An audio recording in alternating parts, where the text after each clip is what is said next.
tomar? Lancharam? Estava bom?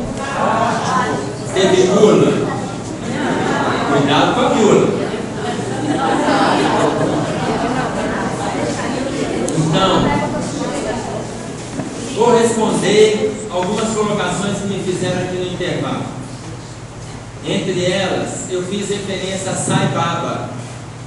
Sai Baba, ele foi um dos homens que chegou na Terra no final do século passado, no início do século passado, e a lucidez de Sai Baba, espiritualmente, ela era tão grande que ele via e ele tinha acesso ao plano espiritual como nós temos aqui ao plano físico. Só para vocês terem uma ideia, quando ele era criança, se ele estava, por exemplo, debaixo de uma macieira e um dos amigos dele quisesse uma laranja, ele falava para aquele amigo assim: vai lá e pega aquela maçã. Aí o amigo falava: mas eu quero a laranja. Ele fala: então me traga a maçã. E aí, isso quando ele era criança, ele pegava a maçã, dava uma volta no ar com a maçã e entregava aquele garoto a laranja. Quando ele era criança, ele já fazia isso. Tá? Então essa pergunta, por exemplo, já tem a ver inclusive com esse parágrafo nosso: missionários do amor e da caridade procedentes de outras esferas superiores. Ele construiu, só em doação, o maior hospital e mais equipado hospital de toda a Ásia, fora universidades, escolas fundamentais e escolas de ensino médio. Certa vez, numa das palestras dele, ele colocou que o nome dele nessa encarnação foi Satya Sai Baba. Se vocês fizerem uma pesquisa em Satya com Y, Satya Sai Baba, vocês vão saber quem ele é. Na encarnação anterior, o nome dele era Sai Baba de Shirdes. E aí ele colocou que ele era a encarnação de Sai Baba de Shirdes, que ele ficou tantos anos no plano espiritual, e ele falou isso em meio a uma palestra, e havia uma senhora no meio dessa palestra, e ela levanta a mão e fala assim: você não é o Sai Baba de Shirdes, porque eu convivi com o Sai Baba de Shirdes. E aí ele chega para ela e fala assim: a senhora conviveu com ele. Aliás, eu vou contar os últimos minutos da senhora em relação a mim quando eu era Sai Baba de Shirdes. A senhora não é a fulana de tal? No meio da palestra, milhares de pessoas. E ela fala: sou eu mesmo. A senhora era aquela que chorava ao lado do meu leito enquanto eu estava me preparando para desligar do corpo. Mas a sua convulsão lacrimal, ela era tão grande que a senhora dificultou o desligamento. Mas, para me ajudar, eu pedi a uma das pessoas que estava comigo para arranjar um dinheiro para a senhora poder ir até o sacolão para comprar algumas frutas. E enquanto a senhora foi ao sacolão, eu me desliguei. Quando a senhora voltou, eu estava morto. E aí ela tomou um susto, porque ele acertou. E aí ele pegou e falou com ela assim: é ou não é a senhora? Ela falou assim: sou eu mesmo. Aí ele falou com ela: então agora me dá o troco, porque teve troco aquele dia. E a senhora ficou tão emocionada que não trouxe o troco. Pode me dar o troco aqui. Aí o pessoal todo riu e viu a lucidez dele. Certa vez, um repórter da Argentina, ele não acreditava. Ele pegou uma pedra e entregou para Sai Baba. E Sai Baba pegou essa pedra e falou para ele assim: adoce a sua vida. Ele pegou a pedra na mão do repórter e entregou para o repórter um torrão de açúcar, querendo explicar para esse repórter que ele estava andando muito mal-humorado, a vida dele estava muito cheia de azedume. E aí ele falou assim: mas isso é um truque da mágica.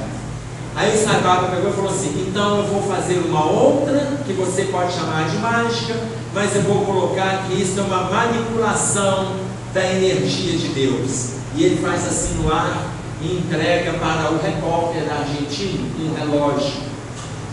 E aí o repórter toma um susto e olha para aquele relógio, e aí fala com ele assim: esse relógio que está materializado é apenas o trabalho de materializar a energia divina, que nós damos o nome de fluido cósmico.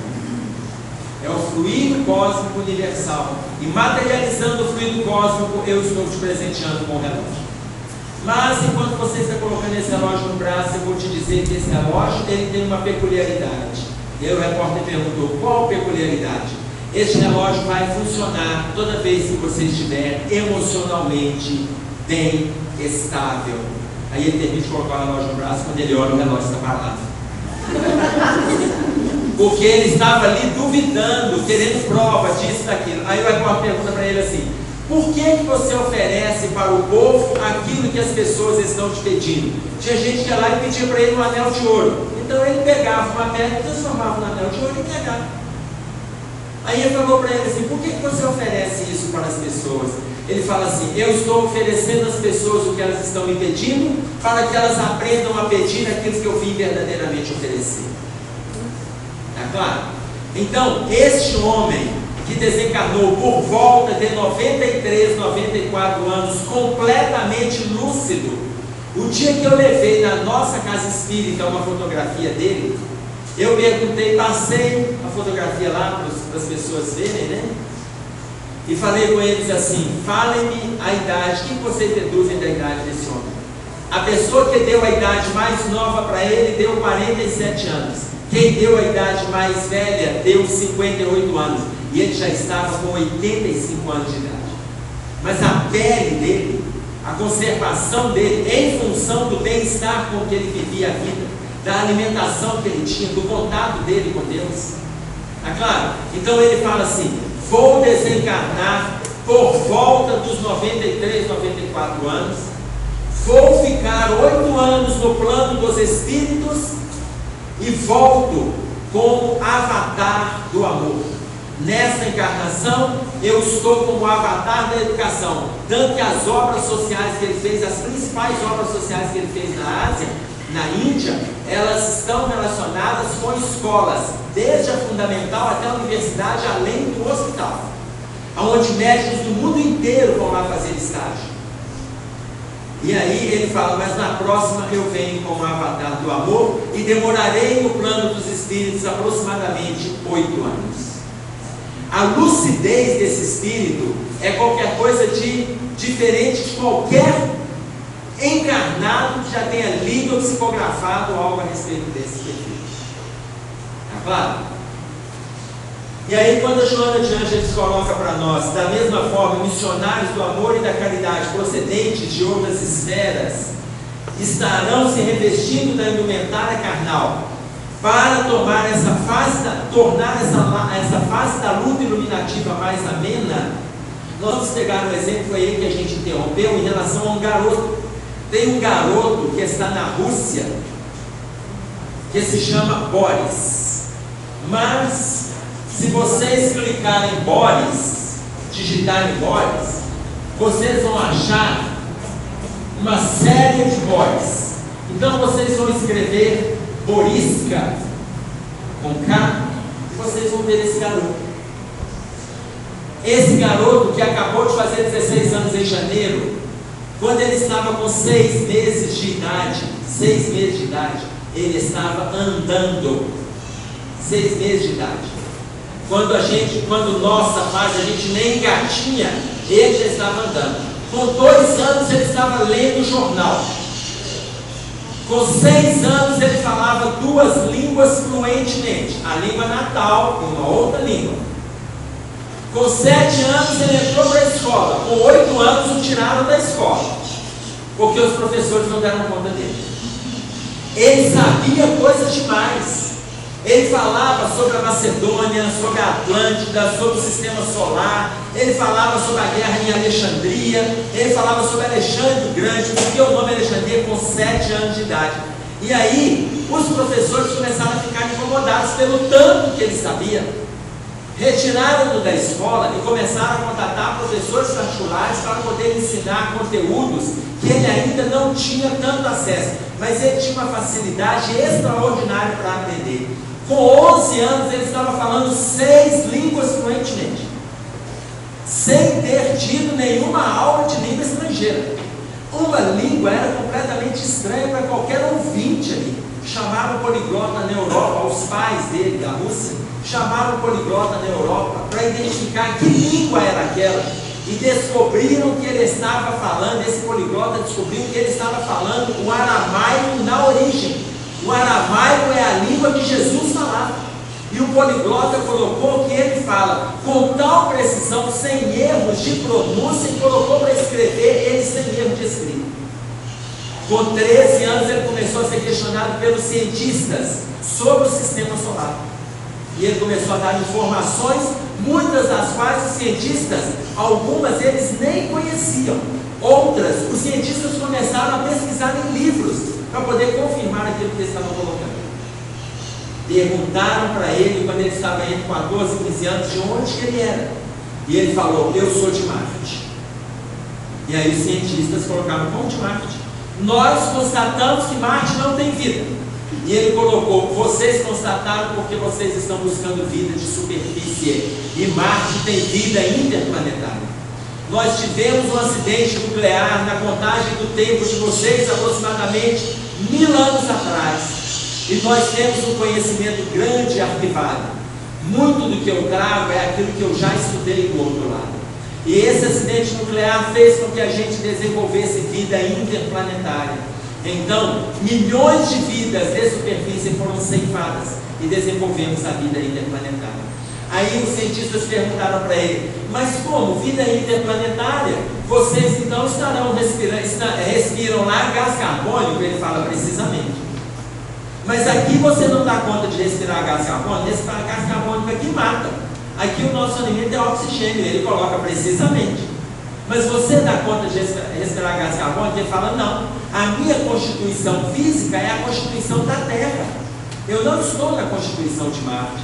Então na Terra eu tenho que me adequar às condições que a Terra me permite. A de Marte não me permite. Tanto que vocês ainda não conseguiram colocar uma pessoa em Marte, mas vocês conseguiram colocar os robôs. Os robôs chegam, as sondas chegam, mas nós temos por enquanto um sistema de defesa até que a gente identifique quem está se aproximando. Porque se identificarmos que é alguém que queira nos destruir, é acionado o sistema de defesa para que não pousem, não consigam colocar um instrumento habitado que seja uma ameaça para o planeta. Aí perguntaram para ele assim, com qual objetivo você está aqui na Terra? Ele fala, para ajudar a Terra no processo de transição que ela está vivendo e vai se agravar. Mas, olha a informação que ele traz. Mas, como eu, existem milhares que estão nascendo neste momento. Milhares, em diversos pontos do planeta Terra. Vocês me acharam, mas eu não sou o único. Eu apenas sou mais um. E aí os cientistas continuaram perguntando, mas com qual objetivo? Nós estamos aqui em missão para poder ajudar a divulgar esse amor que o Cristo que vocês conhecem e que a gente também conhece, veio aqui divulgar para vocês. E nós estamos aqui para fazer com que esse amor cresça e estabeleça nas relações entre as criaturas. Então esse é o nosso objetivo. Mas não pense que essa missão está entregue a mim. Existem milhares que estão vindo com a mesma função. Quando ele colocou isso, Joana de Ângeles ainda não tinha trazido essa mensagem. O Divaldo Franco ainda não tinha trazido a informação da Joana de Ângeles que nós teremos até 2025 200.000 espíritos do perfil angelical para fazer o processo evolutivo da Terra acontecer. Então, quando Borísica colocou isso, Joana ainda não tinha falado dos milhares, e ele já tinha falado dos milhares. Tá claro? Isso ele entre 15 e 16 anos, tá? Hoje ele está aí na faixa entre 16 e 17 anos. Eu só passei alguns detalhes da informação. Alguns detalhes. Se vocês fizerem essa pesquisa, vocês vão ver isso de forma muito mais aprofundada no bate-papo dele com determinados cientistas. Tudo bem? Ficou dúvida aí?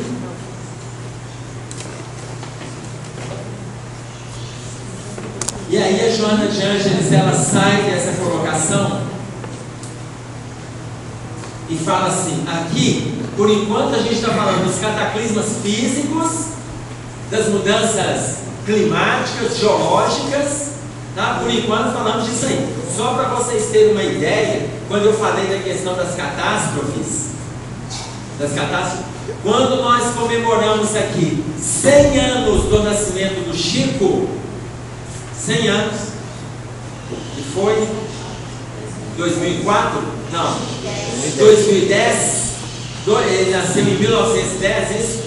Quando nós comemoramos 100 anos do nascimento do Chico, a França estava em festa, comemorando 100 anos da última catástrofe de enchente que aconteceu no Rio Reno. Aonde eles fizeram, nós aqui em festa, comemorando o nascimento do Chico, e eles em festa comemorando a última catástrofe que eles tiveram com a enchente do Rio Reno, aonde milhares de vidas foram ceifadas. E eles fizeram uma reformulação do sistema, no saneamento, na arborização da região de Paris, a tal ponto que nunca mais ela viu uma catástrofe como ela viu em 1910, no ano que nasceu o Chico. E nós estamos passando por diversas catástrofes. Nós tivemos em 2009, 2010, 2011, nós tivemos diversas catástrofes. De tsunami nós tivemos em Porto Príncipe, no Haiti. Tivemos também no Chile, que já reconstruiu a cidade em menos de um ano, porque o Chile é o único país de primeiro mundo da América Latina. É o único país do primeiro mundo. Ele já reconstruiu tudo que o tsunami destruiu. Nós tivemos catástrofes no Japão, nós tivemos enchentes em São Paulo, em Salvador, no Rio de Janeiro, no Rio Grande do Sul. Estamos tendo catástrofes em diversas partes do mundo. Nós tivemos a Islândia com um vulcão que já estava adormecido há mais de 100 anos. E ele provocou a maior catástrofe aérea de toda a história da aviação. Foram 17 mil voos cancelados. Em uma semana da aviação, 17 mil voos cancelados na Europa. Ah, mas não é porque o vulcão, aquela nuvem, os aviões não davam conta de ver. A instrumentação permite isso. Só que a fuligem que vem dos vulcões, ela vai provocando a erosão no sistema de hélice e ela vai fazendo com que a ferrugem imediatamente ela vai dominando o sistema do motor dos aviões. E eles vão caindo do ar, não chega a ter tempo de pousar, não. Por isso que eles tiveram que cancelar. Tá claro? Porque o que vem dos vulcões, ele vai destruindo todo o sistema da aeronave, principalmente os sistemas que estão internos das aeronaves, e não o sistema de cobertura. Então, se eles passam por uma nuvem por sobre o vulcão, eles podem não dar conta de chegar no destino, por isso que tiveram que cancelar todos os voos. Foram 17 mil voos cancelados em uma semana de aviação, só na Europa. Só na Europa. Foi o maior caos aéreo que a gente assistiu.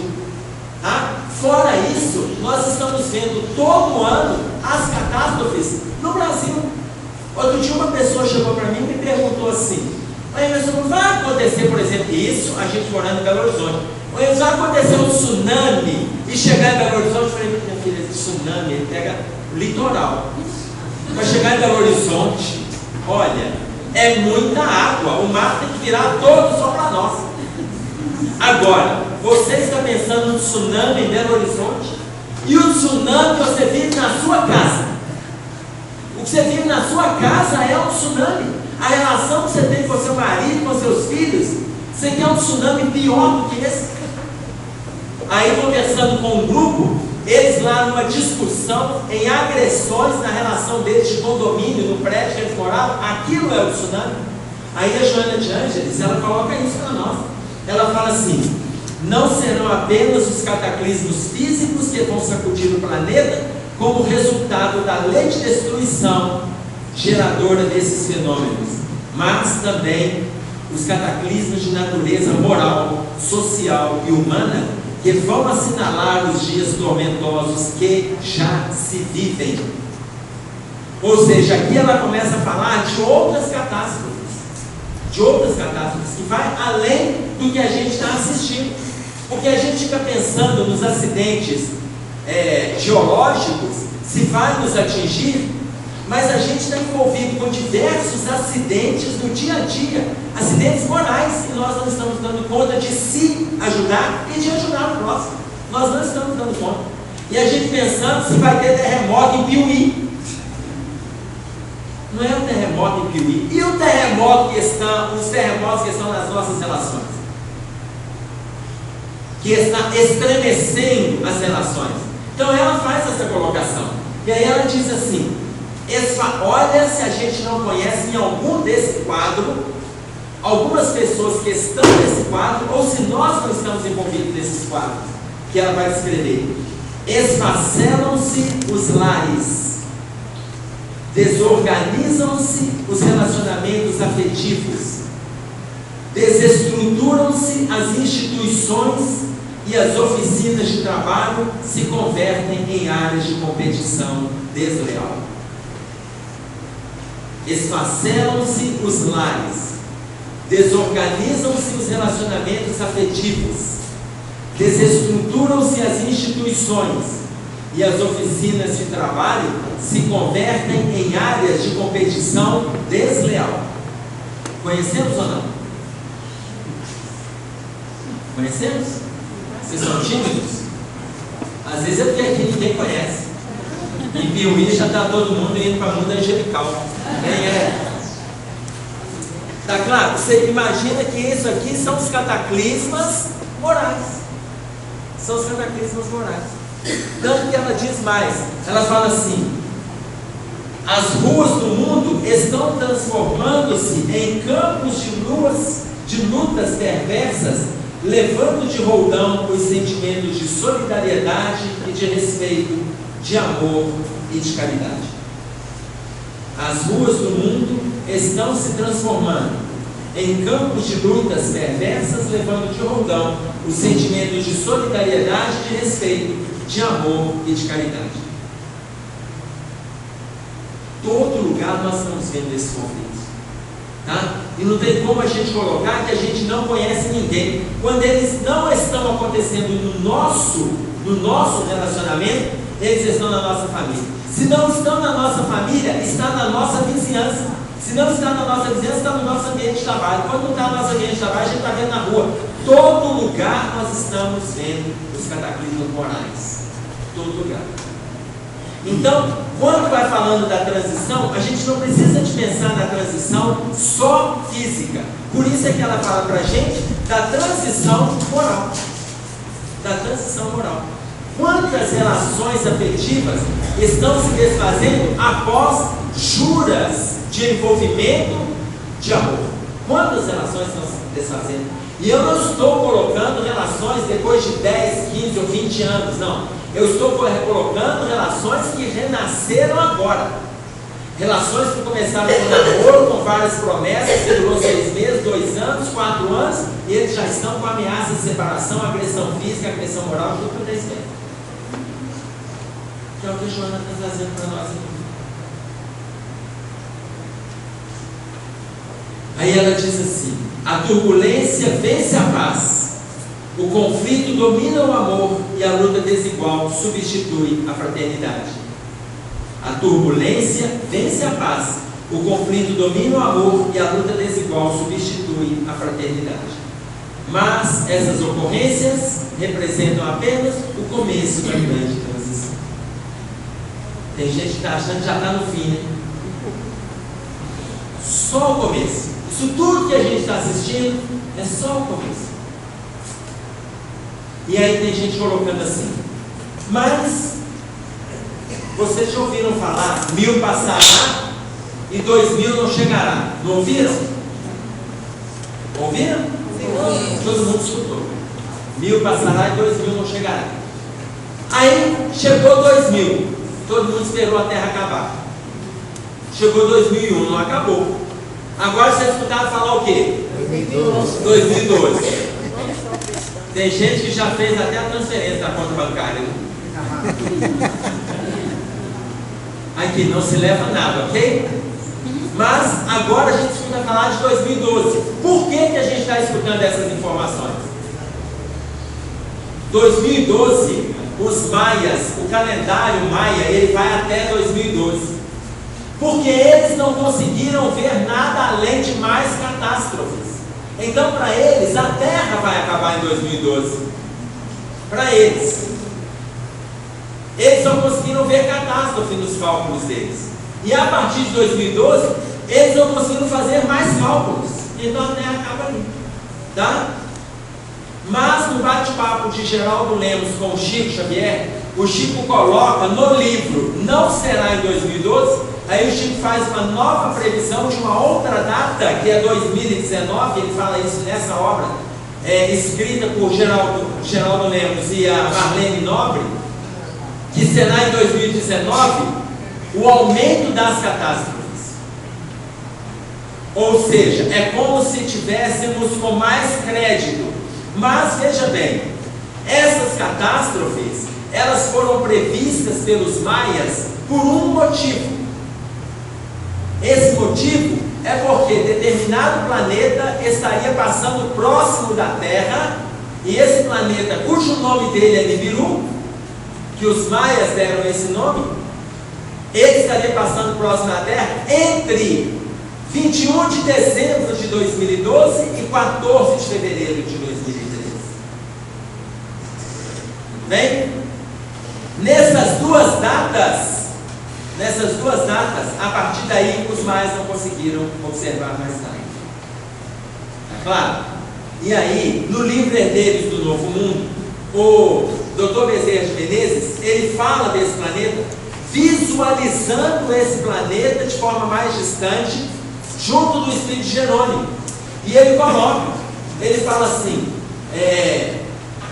o Jerônimo fala com ele, não é melhor a gente ir até o planeta para poder descrever para a Terra o que a gente está observando lá? Ele fala, não, meu filho, porque nós na Terra já estamos recebendo as energias desse planeta, dos espíritos que já estão lá encarnados, dos espíritos que lá estão chegando, e eles ainda guardam muitas reminiscências da Terra. Então já estamos recebendo as vibrações, e as vibrações que a Terra está recebendo não são das mais saudáveis. Então neste momento não precisamos descrever. Essas informações estarão chegando na Terra por outras vias. Nós podemos terminar a nossa obra e continuar o nosso trabalho. Ou seja, existe esse planeta que está nessa proximidade. Pode falar, Beth.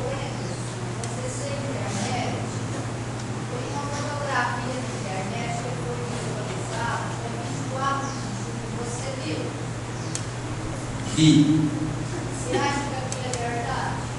Não, eu não acho, não.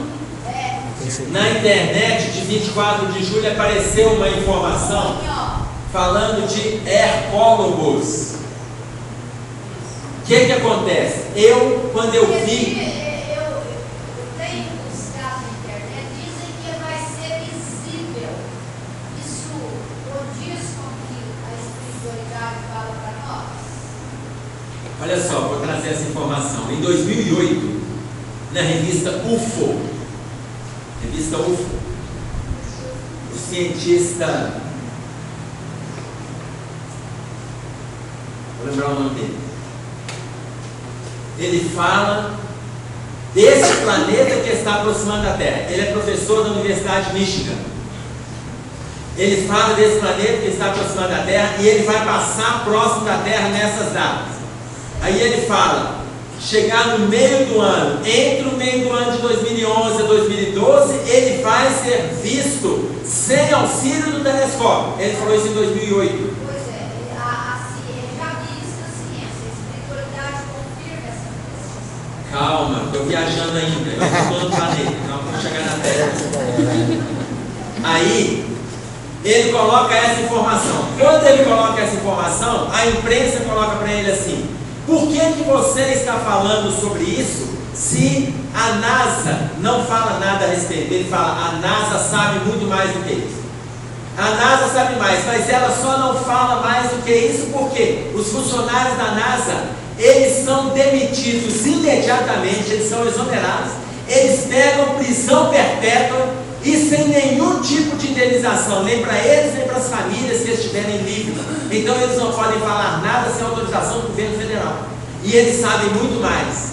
Ele fala, mas por que você está falando? Ele fala, porque eu sou professor da Universidade de Michigan, não sou funcionário da NASA, eu falo o que eu quiser. E eu vou continuar falando, porque está todo mundo escondendo esse tipo de informação. Ele falou isso em 2008. Em 2010, a NASA começou a falar. 6 meses depois, começou a aparecer um certo pânico, a NASA retirou a informação dela e falou que houve vírus, que não foi ela que soltou essa informação. E ele falou que esse planeta seria visível.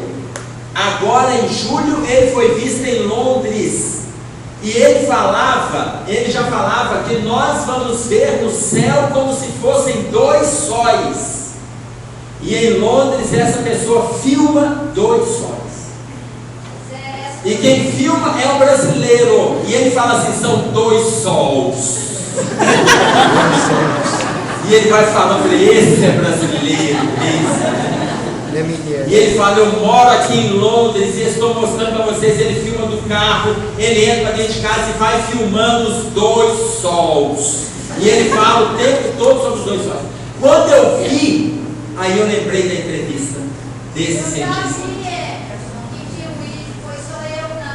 E mais gente viu. No entardecer. Agora esses dias tem fumaçado, mas eu estou vendo filme.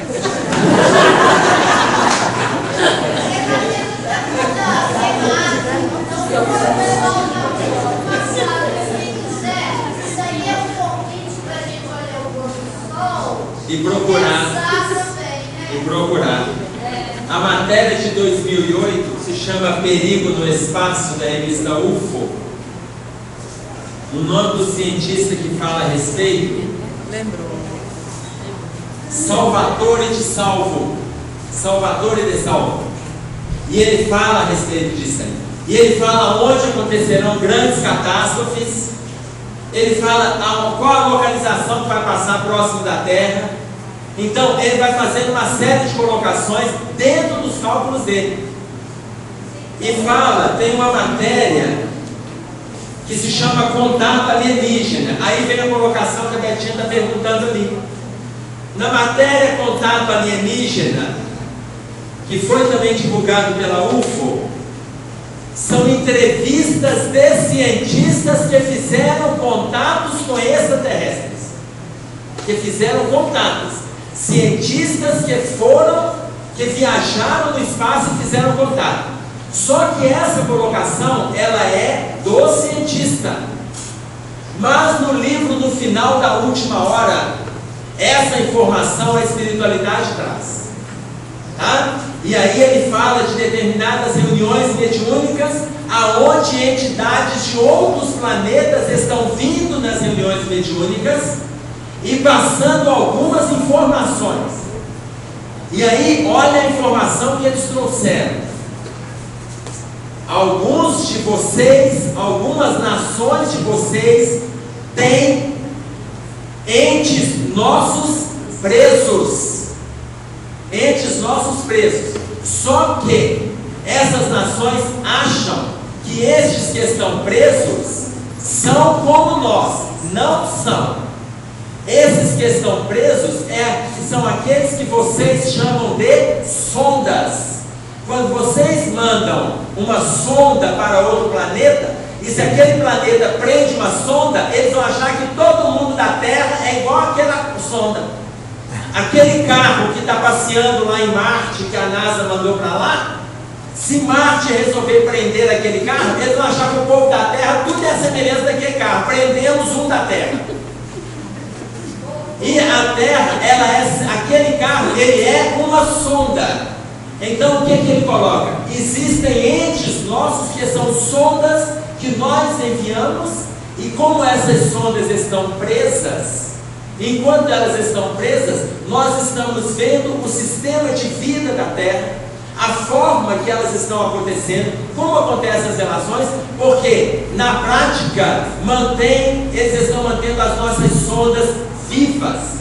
Eles não destruíram. Enquanto eles não destroem os nossos robôs, que são as nossas sondas, a gente vai observando o sistema de vida, porque nós estamos a alguns anos de distância da Terra em evolução.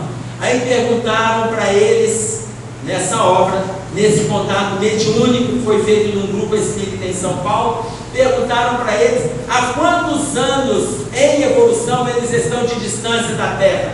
Aí ele respondeu, 600 anos aproximadamente. Tanto que a velocidade mais rápida que vocês conhecem é a velocidade da luz, que faz 300 mil quilômetros por segundo. Mas eu adianto para vocês que nós temos que vir numa velocidade mais rápida do que a da própria luz, porque não podemos demorar 600 anos para chegar aqui e fazer o nosso trabalho de visualizar e trazer as nossas sondas, tanto que algumas pessoas já viram em alguns pontos do planeta o que vocês chamam de discos voadores, porque a forma circular do nosso sistema de transporte facilita-nos o deslocamento para podermos ajudar a Terra no processo evolutivo, na qual estamos nos preparando para a aproximação. Está claro? E esse grupo, ele se junta aí a esses que a Joana de Ângeles coloca como sendo missionários do amor e da caridade procedentes de outras esferas. Tudo bem? Dúvidas? Muitas. A rebeldia que predomina no comportamento humano elegeu a violência como instrumento para conseguir o prazer que não lhe chega de maneira espontânea. Aqui eu falo para os educadores. Quem trabalha com educação, a rebeldia que predomina no comportamento humano elegeu a violência como instrumento para conseguir o prazer que ele não chega de maneira espontânea. As escolas estão virando verdadeiros campos de concentração, de agressão, de criminalidade, de tudo quanto é espécie. Só que no livro Comunidade Educacional das Trevas, do espírito de Vinícius, de Eliane Mazzarini de São Paulo, a psicografia de Eliane Mazzarini de São Paulo, ele coloca para nós que vários espíritos estão vindo da região das trevas para destruir o sistema educacional como um todo. Eles estão entrando nas escolas para proliferar o sistema de criminalidade. O objetivo é esse: aumentando o tráfico, aumentando o uso de droga, aumentando o sexo desvairado, os sequestros, as devassas como um todo. E ele coloca isso com qual objetivo? Os espíritos que estão relacionados a esse grupo das trevas são espíritos extremamente inteligentes e líderes. Estão encaminhando quem eles puderem encaminhar, mas a hora deles também vai chegar. E eles estão com esse objetivo para destruir o principal sistema evolutivo da criatura humana, que é a educação no âmbito moral. E se destruírem a escola, eles destroem a educação como um todo. Tanto que essa é o comentário da resposta 917, que fala sobre o egoísmo no Livro dos Espíritos. E o Kardec, trazendo essa resposta, ele coloca que a educação é a chave moral do progresso da criatura. Oi. Eu tanto texto na minha sala de aula. Eles não podem ficar na escola, mas também não querem nada. O que você acha? Olha só. Eu sou da opinião, dá um gato inchada para eles, com o governo dá conta do livro. Vai dar bolsa escola. Olha só. Dá bolsa escola, ainda tem mais. Eu tenho uma porção desses lá e ai, ó. Betinha, Dá conta disso. Betinha, você vai desencarnar sem ver a mudança desse jeito, né? Não, mas eles não tem como. É verdade, filho, eu não estou negando. Não é você quem tem uma porção. Vários estão com uma porção. Conversando com um professor, fazendo um curso para professores numa região próxima a Belo Horizonte, na cidade metropolitana. O professor chegou para mim e falou assim: a gente está tentando de todas as formas estimular o bem-estar para esses meninos, estimular para eles a questão do conhecimento, a busca do conhecimento, a curiosidade. Aí um garoto lá que não fazia nada, ele chegou e falou assim: para que eu vou aprender tudo isso aí? O professor falou assim: meu filho, inicialmente para você ter uma profissão, ser reconhecido como uma pessoa digna, tendo cultura. Ele falou assim: se for para eu ter dinheiro, eu não preciso, que eu já estou me preparando para ser traficante. O menino tinha 11 anos. Eu estou me preparando para ser traficante. Aí o professor falou assim com ele: você conhece algum traficante que chega na madureza até a velhice? Pode falar o nome para mim, se você conhece. E que esteja livre vivendo a vida. Porque o traficante, ou ele está preso, ou ele está morto, meu filho. Aí ele falou assim: comigo a história vai ser diferente. Porque o chefe do tráfico aqui na nossa região é fulano de tal. E eu estou pensando, eu vou matá-lo e eu vou fazer uma história diferente aqui na região. Não demorou 6 meses e ele estava morto. O garoto. Então, o próprio chefe do tráfico já mandou matar o garoto. Já mandou matar. Ah, é isso que ele quer? Já divulgou nos 4 ventos dentro da escola? É, o chefe do tráfico mandou matar o garoto, 11 anos. Ou seja, esse ponto que a Betinha está trazendo, é isso que está aqui, ó. A rebeldia que predomina no comportamento humano elegeu a violência como instrumento para conseguir o prazer que não lhe chega de maneira espontânea. Isso não está acontecendo de forma isolada, não. Está acontecendo em diversos pontos do país. Só que nesse livro Comunidade Educacional das Trevas, o espírito de Vinícius, ele coloca o seguinte: o futuro ministro da educação, que vai fazer uma reformulação completa no sistema de ensino do Brasil, já está encarnado. Já está encarnado. E é mais um espírito angelical que já está encarnado. É o futuro ministro da educação. E ele coloca de forma tão clara nesta obra que não deixa dúvidas. Não deixa dúvidas. Então, nós temos que continuar lutando da nossa maneira, enquanto professores, enquanto educadores, enquanto pais, nós temos que continuar. Mas, na nossa retaguarda, já está vindo esse espírito. E nós não sabemos, quando a gente começa a pensar com as nossas mentes emborradas, como fazer um sistema de mudança na educação de forma revolucionária, de forma digna, de forma edificante, nós não conseguimos sair da mesmice que a gente prontifica o tempo todo dentro dos ambientes que a gente está inserido, gente.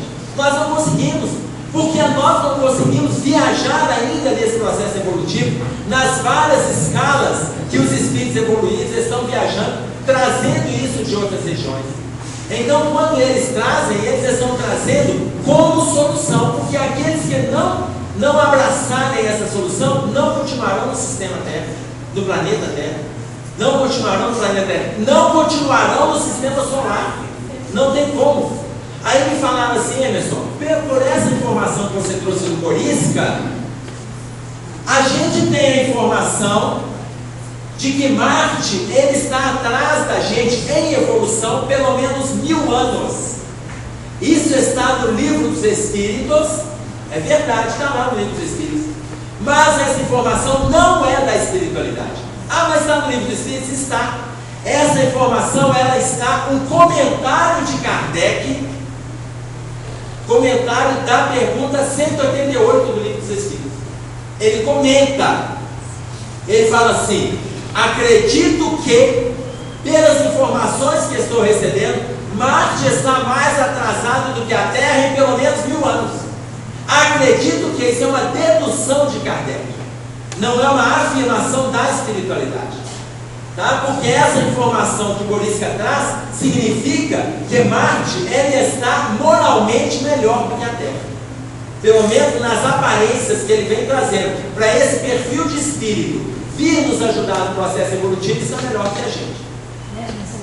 Depois a mãe do Chico trouxe uma descrição de Marte que ameniza essa questão. A mãe do Chico, no livro Cartas de uma Morta, ela faz a mesma referência a Marte, amenizando que Marte não está menos evoluído que a Terra, não. Tá? Ela faz a mesma colocação de forma mais simples, né? Ela não aprofunda como a gente vê as colocações de Boris que vocês estavam depois pesquisando lá. Ok? Oi. Eu tive uma informação, até comentei com a Betinha essa semana, de que a partir de 2013 os espíritos superiores vão intervir na vida intervir um pouco mais na vida política e na vida dos líderes religiosos. Isso é verdade? Que a partir de 2013 espíritos superiores estarão intervindo mais na vida política e na vida religiosa como um todo. Sim, isso é verdade. A verdade não é que eles vão intervir nesse meio, não. Eles vão intervir em todos os meios. Eu falei 200 mil espíritos. 200 mil, eles vão intervir em todos os meios. Nós estamos vendo aí promotores, procuradores, educadores com perfis nobres, que não estão fazendo pelo dinheiro, estão fazendo pelo senso de justiça. Nós estamos vendo a chamada caça às bruxas acontecendo aí. Tem hora que a gente acha injustiça. Nossa, mas fulano? É fulano. Está lá. E eles estão fazendo investigações não por dinheiro. Então eles vão intervir, não é no sistema político-religioso, eles vão intervir em todos os sistemas. Está claro? Então não é num ponto isolado. Você quer dizer assim, no livro Estupendo próprio destino, um determinado político teve a reencarnação interrompida porque a mãe dele pediu para que ele, na espiritualidade, interromper a encarnação dele porque ele estava corrompendo demais. Aí a informação que a gente trouxe e foi isso, por exemplo, política, que saíam muito corrompidos, ele tem encarnação interrompida. Veja bem, existem vários que estão tendo interrupções? Existem. Mas a maioria, não. Muitos estão seguindo, a maioria segue o curso normal da encarnação. Vamos pegar um exemplo. Na cruz, quando Jesus foi crucificado, ele foi crucificado entre dois ladrões. Quais? Dimas e Gestas. Dimas e Gestas. Dimas foi chamado na história como o bom ladrão. No final da vida dele, ele fez uma mudança. Por isso que assim, quer dizer que todo mundo, será que todo mundo que está envolvido com a criminalidade, com a corrupção, vai ser retirado? Não. Às vezes eles vão tendo a oportunidade até o final da vida deles para fazer uma reconstrução. Mas não depois de desencarnar, igual a Betinha tinha perguntado assim. Ele pode chegar na lua e arrepender? Não, gente, aí ele já fez de tudo que estava errado. Aí, calma. Ele estava lá crucificado entre dois ladrões, Dimas e Gestas. Dimas, conversando com Gestas, Dimas primeiro pede a Jesus se ele poderia sentar ao lado de Jesus no paraíso. Só que Dimas, gente, era muito diferente de Gestas. Porque Dimas, ele foi educado por Barrabás, mas ele tinha uma índole boa. Os pais dele desencarnaram quando ele era criança. Ele já era amigo de Barrabás, que era mais velho do que ele, e Barrabás o educa.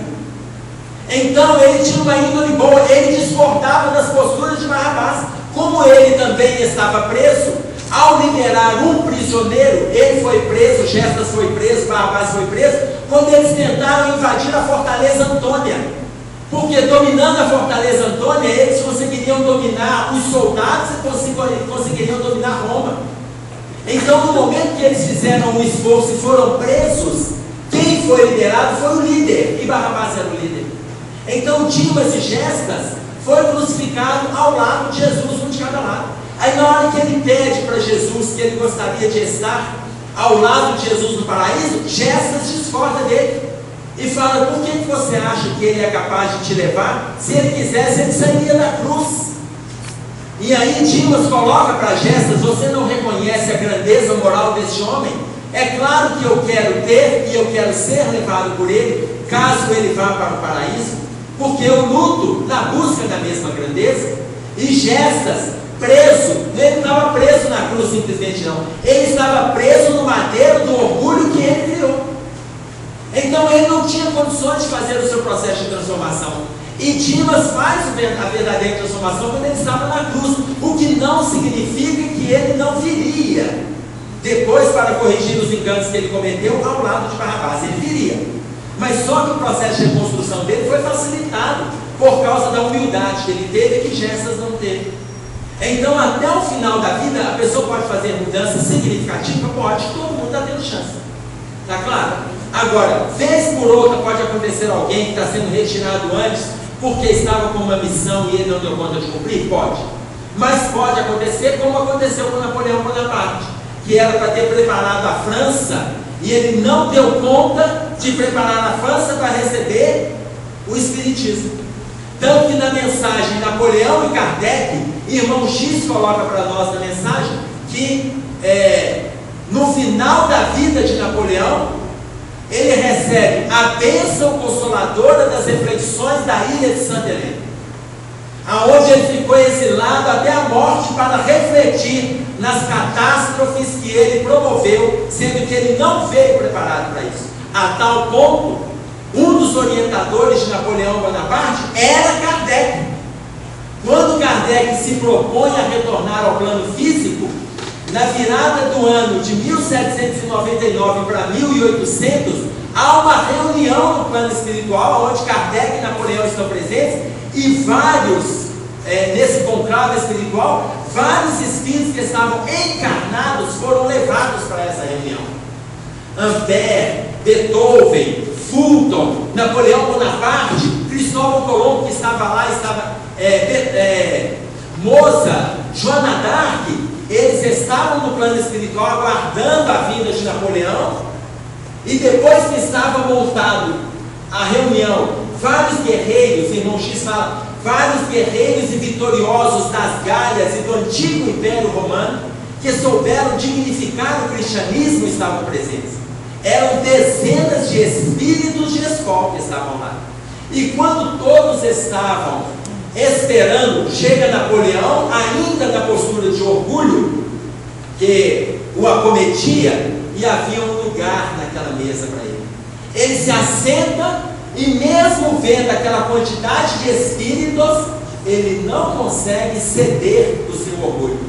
No momento que chega Kardec, no plano mais evoluído, com as duas entidades, quando tocam o solo, irmão X falam, 3 estrelas de um plano extremamente iluminado, quando tocam o solo, aparecem 2 orientadores espirituais e Kardec. Naquele momento, quando Napoleão vê Kardec, ele se debruça em lágrimas. Ele cai em lágrimas. Na hora que ele vai para se ajoelhar, Kardec o chama e o abraça. E nesse momento vem uma voz do plano espiritual e fala para Napoleão: você está abraçando aquele que em meu nome está se preparando para levar o cristianismo redivivo. E ele vai levar na nação que você acaba de abraçar nas suas mãos, após a vitória das batalhas de Rivoli. Após a vitória da batalha de Rivoli. Então, receba este que está nos teus braços hoje, porque ele deixa de ser o seu orientador para trabalhar na orientação de milhões de pessoas na Terra. Os 2 se separam, Kardec traz o espírito de Napoleão até o corpo físico, abre 1800, e aí acontecem as batalhas onde Napoleão se favorece na vitória. Ele já sabia da vitória espiritualmente, que já tinha sido avisado para ele. 1804, Kardec reencarna, e aí Napoleão se perde nos conflitos, e quando ele assume o império, o próprio Papa que estava na reunião do plano espiritual com ele, ele obriga o Papa a vir de Roma coroá-lo, o imperador francês. Está claro? E aí ele começa a se perder, porque ele vai atendendo às suas demandas guerreiras. Por quê? Porque ele já traz como raiz de passado, ele é a reencarnação de Alexandre o Grande. Então ele já traz esse espírito de conflitos, de guerra. Ele traz esse espírito, aonde ele construiu. Ele saiu com 60 mil homens e ele volta com 15 mil homens onde ele construiu, onde ele arrebanhou diversas terras que ele gostaria para construir o império que ele construiu na época ali. Hoje é onde compreendia naquela época a Ásia, a União Soviética, com todos aqueles países. Vem depois na figura de Napoleão Bonaparte, e aí irmão X ainda coloca ali naquela história que a espiritualidade fala para ele assim: você recebe uma pequena ilha nas suas mãos para dignificar o nome do Criador, já que quando você recebeu uma terra maior você não soube dignificá-la, mas que numa ilha pequena você saiba valorizar isso aí. E depois, na última encarnação, ele veio na figura de Mikhail Gorbachev, descentralizando tudo aquilo que ele reuniu lá atrás, quando ele era aluno de Aristóteles, como Alexandre o Grande. E ele vem agora com Mikhail Gorbachev, dividindo e dando a independência para aquelas nações ali, separando tudo outra vez. Eles são uma salada. Porque tem algumas informações aí que foram palestras proferidas por Divaldo Franco, mas eu vou te passar.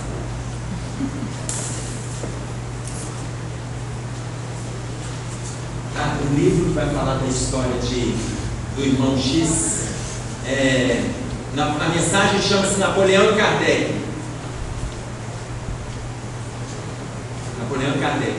É o livro, me ajudem, é a Estante da Vida? Fala. Não, esse não. Fala o livro do irmão X aí que eu vou lembrar. Não é o Brasil, não. O Brasil, o coração do mundo, fala do Evangelho, fala alguns trechos. Cartas e crônicas. Ou é Cartas e Crônicas. Eu vou falar alguns do irmão X, você vai achar lá. Estante da Vida, Cartas e Crônicas, Contos e Apólogos. Você vai achar, mas a mensagem se chama Napoleão e Kardec. Você vai achar algumas coisas a mais que você vai somar essa série de informações. Tudo bem? Agora, estamos falando dessa transição. Falamos a respeito da transição geológica, climática, moral. Qual é a solução que a Joana de Ângeles apresenta para nós? Solução. Teve uma pessoa no intervalo aqui que falou assim: Emerson, do jeito que você está colocando, ninguém vai ter saída. Falou ou não falou, pessoa? Emerson, ninguém vai ter saída. Da forma que está aqui, eu falei: você já está deprimida. Não, ainda não. Tem muita sacola de campanha do quinto para carregar. Está vendo? Olha a formação que a Joana de Ângeles passa para nós. Se vocês esquecerem a palestra, o tema, esqueçam. Mas não esqueçam essas 3 palavrinhas que ela vai colocar para nós. A melhor maneira de compartilhar da grande transição é através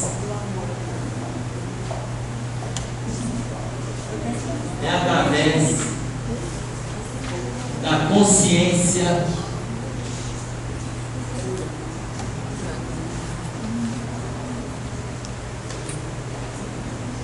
da responsabilidade pessoal. Consciência da responsabilidade pessoal. Se vocês esquecerem tudo que a gente está falando, se vocês não quiserem acreditar em nada do que está escrito, está ótimo, mas assumam a postura da consciência da responsabilidade pessoal. Assumam. Porque na postura da consciência da responsabilidade pessoal, vou deixar aqui.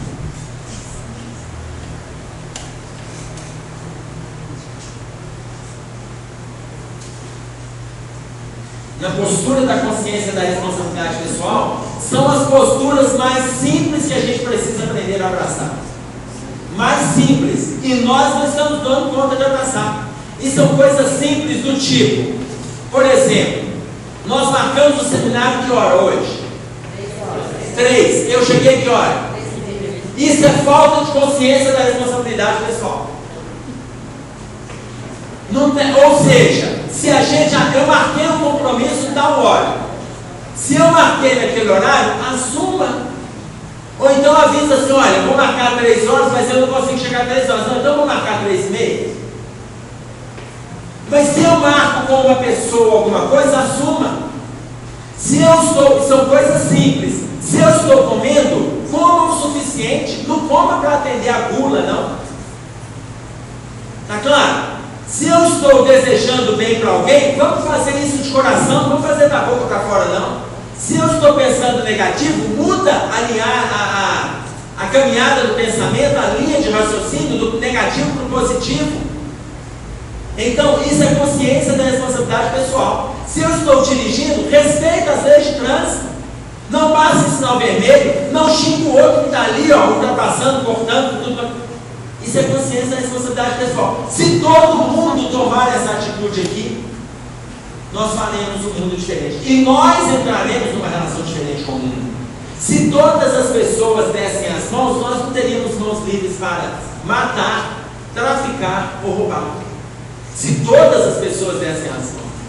Se eu sei que determinado grupo precisa de ajuda, eu vou lá e vou oferecer ajuda, eu estou livre. Aquele horário eu estou livre, isso é consciência da responsabilidade pessoal. Se tem um grupo ali colocando fofoca e tal, se eu puder me inserir para poder não alimentar aquela fofoca, eu vou me inserir. Se eu não conseguir me inserir, eu não vou participar daquela fofoca. Porque só de eu ser ouvinte eu estou dando crédito. Isso é consciência da responsabilidade pessoal. Então são coisas do dia a dia. Se nós pegarmos o livro Sinal Verde do André Luiz, o que ele estimula o tempo todo é consciência da responsabilidade pessoal. Ele não está falando de nada fantástico. Ele não está falando para a gente desencarnar anjo, nada disso.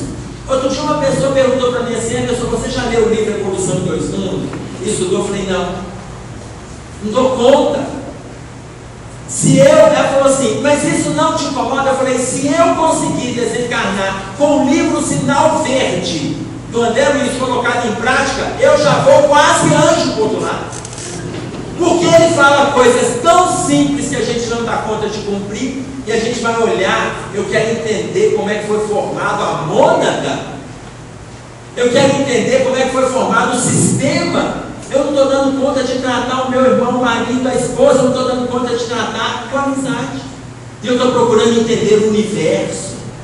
Se nós dessemos conta de não investir no conhecimento do universo, como estão investindo bilhões de dólares, a gente teria extinguido com a miséria na Terra. A gente teria. Mas os cientistas não dão conta. Não dão conta. Nós não teríamos miséria, não. Não teríamos, não. Se dessemos conta de investir, não dá conta. A gente não dá conta. O André Luiz, no livro Sinal Verde, ele coloca assim: nunca fale aos gritos, abusando da intimidade doméstica. A gente só conversa gritando com as pessoas dentro de casa. É gritando com o marido, é gritando com a esposa, é gritando com o filho. Tem gente que não grita, não, só deseja mal. Mas não grita. Lá em casa eu não grito, mas eu só desejo mal. O Chico, certa vez, ele estava indo para o trabalho, ele estava atrasado. Aí uma senhora fala para ele assim: Chico, eu estava esperando aqui, já tem horas que eu estou te aguardando. Eu gostaria que você me explicasse aqui o que eu recebi na receita ontem, lá na casa da minha irmã. Agora não, porque eu estou muito atrasado.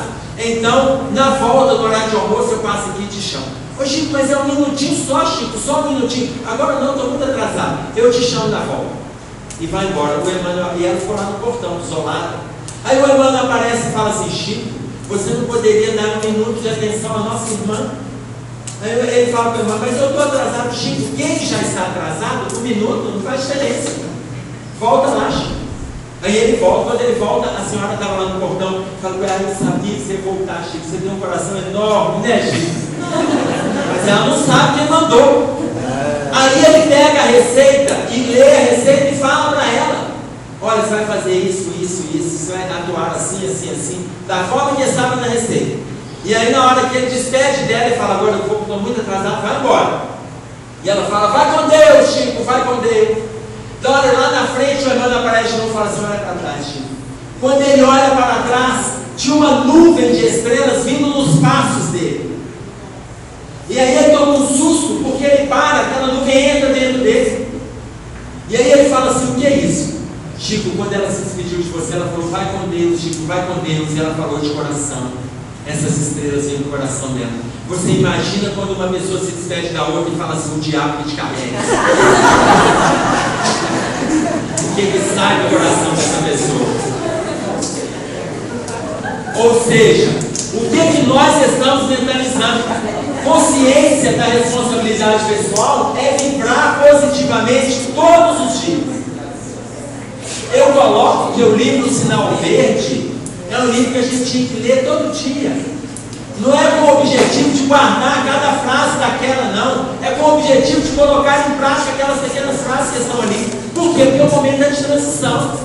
Não adianta a gente querer milagre. Aí, se nós não fizermos, a fé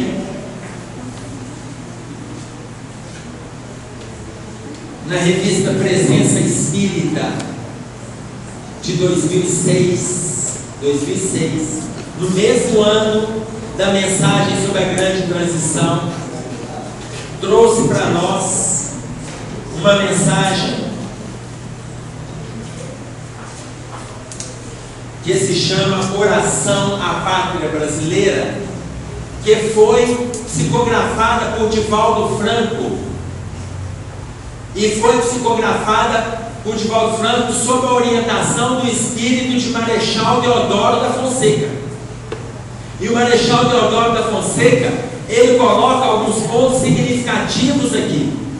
Por exemplo, enquanto a humanidade sofre a noite terrível que se abate sobre a terra, tu, Brasil, experimentas solo verdejante a sombra dominadora do descalabro moral dos homens. O Marechal Deodoro da Fonseca começa a chamar a atenção da politicagem do Brasil. Descalabro moral dos homens, na consciência cósmica que te gerou. Estão definidos os desafios e os rumos para que tenhas os sucessos e as tuas conquistas em futuro próximo para o Brasil. Aí ele coloca: dorme nas tuas montanhas. Olha a chamada de atenção que a espiritualidade coloca para nós. Dorme nas tuas montanhas, nas montanhas em que te apoias, e na intimidade das águas oceânicas do Atlântico, que te banha de norte a sul tesouros inimagináveis, que vão te destacar mais tarde no concerto econômico das grandes nações. Não sabemos ainda o que é, mas existe algo que vai destacar o Brasil entre todas as nações, não só então como celeiro do mundo. Porque o celeiro do mundo é aquela ideia que a ciência passa para nós. Mas para ele ser o Brasil o coração do mundo e a pátria do Evangelho, ele tem que ter um outro equilíbrio que não é esse que estamos vendo aqui. Tanto que Deodoro da Fonseca coloca, olha a chamada que ele faz aqui de atenção, puxão de orelha. Embora a conspiração deste momento contra as tuas matas grandiosas,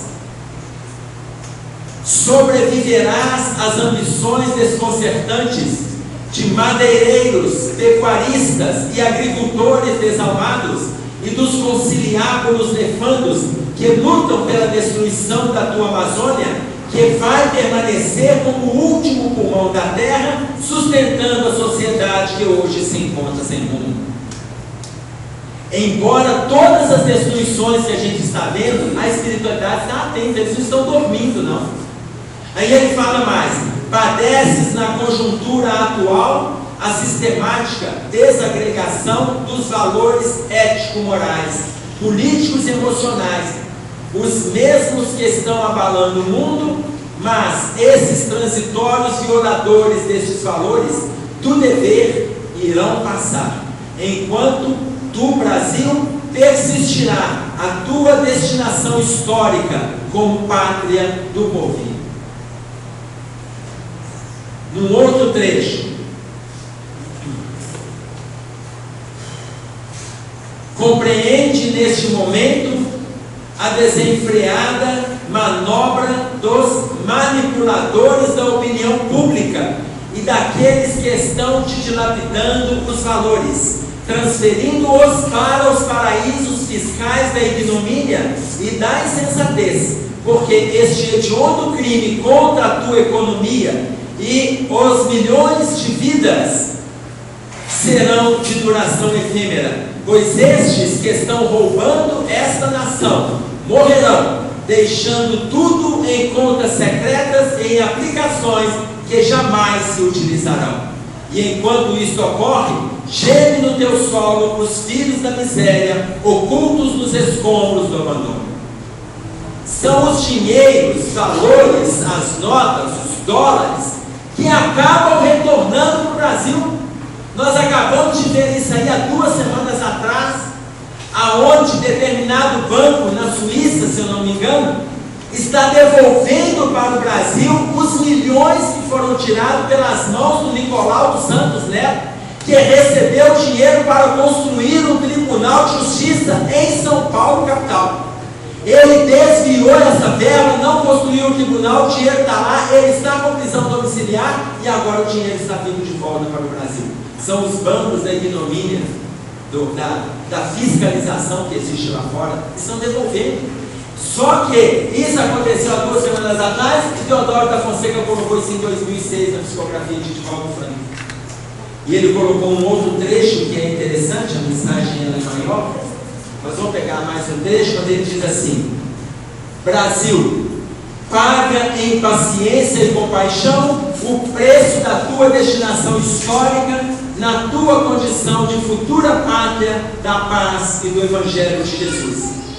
Tudo isso que você vive hoje, Brasil, logo passará. Logo depois da noite de sombras, uma aurora de esperanças irá te colocar no lugar que te está reservado, quando poderás oferecer lições de misericórdia e de solidariedade ao mundo que não perdoa, e tu, que te apresentas em forma de um grande coração, simboliza a afabilidade e a doçura. Oro por ti, Brasil, e por vós, brasileiras e brasileiros, na condição de filhos, que também sou da terra iluminada pela constelação do Cruzeiro do Sul. Teodoro da Fonseca. Ou seja, nós não estamos abandonados. E aí, quando a Joana de Ângeles propõe consciência da responsabilidade pessoal, ela está propondo uma mudança nas nossas atitudes imediatamente. Imediatamente. E ela diz mais, na mensagem, tem um outro trechinho aqui embaixo que ela fala assim: estão escasseando os momentos de alegria nos movimentos, os exemplos de júbilo.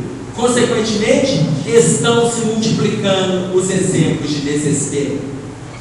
As pessoas já não sorriem mais, já não se completam mais, já não se cumprimentam mais, as pessoas já não convivem. A convivência hoje, ela é toda tecnológica. A convivência, ela é toda tecnológica. Não existe praticamente o convívio social. Quando fazem as reuniões sociais, são reuniões programadas, muitos dos jovens, para os excessos. Eles já programam para as algazarras.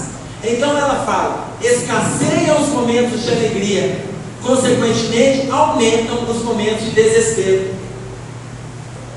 E aí ela diz, diante disso tudo, nenhum receio deve ser cultivado, porque o máximo que pode acontecer diante de todo fenômeno natural é a morte. O máximo que pode acontecer, gente, é morrer. Então vocês podem ficar tranquilos diante de tudo isso. Até a Joana de Ângeles coloca isso para nós, porque chega uma hora que a gente começa a entrar em situações de desespero. Consciência da responsabilidade pessoal. Não é o que eu estou fazendo para alguém, o que eu estou fazendo no fundo para mim. Porque quando eu faço por mim, eu já faço por alguém. Não é uma atitude egoística, não. Quando Jesus ensinou amar o próximo como a ti mesmo, essa foi a maior lição de autoestima que Jesus podia ensinar. A maior lição de autoestima. Faz pelo outro como você faz por você. Não mais e não menos. Faz pelo outro como você faz por você. Amar o próximo como a ti mesmo. É claro, a maior lição de autoestima foi essa. E nós não conseguimos. Então não é eu sair e fazer, eu não vou salvar a terra. Mas se eu me preocupar com a autoajuda, eu só consigo me ajudar se eu ajudo o próximo. Eu só consigo fazer por alguém se eu fizer por mim. É consciência da responsabilidade pessoal. E nós podemos fazer isso o tempo todo. Então, eu gostaria que vocês adotassem o livro Sinal Verde. Adotem o livro Sinal Verde. Ainda que estejam repetindo leituras, então não se preocupem com a repetição, se preocupem com a prática simples que está ali. É a forma mais simples que a gente tem para estabelecer o nosso contato com Deus. E se nós não conseguirmos estabelecer esse contato, nós podemos estabelecer a sintonia. Na forma mais simples também, quando a gente observa a natureza, quando a gente observa o pôr do sol, quando a gente observa o desabrochar de uma flor, cuidar de um jardim, quando a gente observa o sorriso de alguém, nós estamos trabalhando nessa construção divina dentro de nós e nas nossas relações. Rabindranath Tagore, ele apresenta para nós os dizeres mais simples sobre a divindade. Rabindranath Tagore, ele foi contemporâneo de Gandhi, ele deu a Gandhi o título de Mahatma. E ele coloca, ele era escritor, ele era poeta, ele coloca uma contemplação divina das mais simples. Ele coloca da seguinte forma: quem foi que fez o sol, tão vivificador, com sua luz tão brilhante, cheia de fulgor, os trilhões de estrelas que cintilam nos céus, e as nuvens vaporosas condensam os véus, a mecânica celeste, o arcano profundo da eterna ciência que equilibra os mundos, dos micro-organismos em desenvolvimento aos orbes gigantescos em envelhecimento, do átomo à nebulosa, da ameba ao serafim, e a origem das coisas que nunca terão fim. Quem foi que fez a virtude impoluta, que não se modifica, e a pulsante energia que a tudo vivifica? Quem foi que fez a primavera, o outono, o inverno, o verão? Fez a chuva, o vento, o raio e o trovão, o perfume das flores, o som, a luz, o ar, os campos, as florestas, a terra, o céu e o mar, o infravermelho e o ultravioleta, e fez da lagarta surgir uma bela borboleta, os clarões da luz do sol, do pôr do sol, o cantar do roxinol. Quem foi que fez as feras bravas, a asa do inseto, a beleza de um ninho, deu agilidade incrível à pulga saltitante e fez o passo leve e tardo do elefante? E o colibri, com linha sutileza, sugando o mel das flores com tal delicadeza, o tatu escavando a cova em que se abriga, e a faina inesgotável da minúscula formiga, o inquieto macaco, o fogoso corcel, e a abelha trabalhando na construção do mel. Quem foi que fez a ostra, o golfinho, o tubarão, a baleia, e fez a engenhosa aranha tecendo a sua teia? E o instinto de conservação, como bússola infalível de orientação, guiando com acertos irracionais, sem nunca transgredir as regras naturais. As maravilhas do reino mineral, o leito onde repousa o reino vegetal, os prodígios da animalidade e o elo mais acima, a nossa humanidade e tantos outros reinos que nós desconhecemos. Sistemas de mundos que nem nos apercebemos, os gênios tutelares, arcas angelicais, imersos nos segredos dos planos siderais. Que maravilha é essa que eu não posso descrever com todo o dramatismo que eu pudesse ter? Artista ímpar e ilimitável, sublime e ilimitado, me põe de joelhos e contempla desse lado, e pergunta a mim mesmo com estupefação: quem criou tudo isso com tanta perfeição? Quem dá sem perder nada e paga sem dever, e a tudo movimenta sem nunca se mover, formando e transformando, criando e agindo, governando e dirigindo? Quem tem tanto poder? Perguntam outras vozes: quem pode me dizer? Eu vos peço, queridos irmãos meus. E as vozes me respondem: foi Deus, foi Deus, foi Deus. Eu vou agradecer a paciência de vocês, tomara que tenha valido a nossa noite, tarde, noite de hoje, até uma outra vez, Deus.